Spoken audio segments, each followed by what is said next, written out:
jeelka weyn ee magaalada Hargeysa ayaa waxaa ka dhacay shaqaaqo yar oo u dhaxaysa ciidamada asluubta ee ilaaliya jeelkaasi iyo waliba qaar ka mid ah maxaabiista ku xidhan jeelkaasi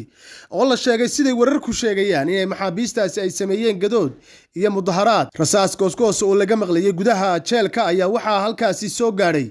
ciidamo aad u tiro badan oo iskugu jira RRU iyo ciidamada militariga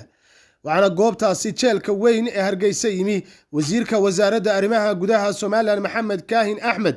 ilaa iyo hadda ma cadda sababta keentay israsaasayntaasi dhaxmaratay ciidamada iyo maxaabiistaasi gadooday wararkaanu helno ayaa sheegaya in maxaabiistu ay mudaharaad sameeyeen walow ilaa hadda warbaahinta madaxa bannaan aanay helin xog rasmi ah oo ku saabsan arrintani qaar ka mid ah wariyaasha madaxa bannaan ee soo tabinayay dhacdadaasi ayaa qaarkood xabsiga loo taxaabay dhacdadani ka dhacday jeelka weyn ee magaalada Hargeysa wixii ka soo kordhay waxaad kala socon doontaan TV-ga Universal Cabdirashiid Cabdiwahaab Xuseen Universal TV Hargeysa.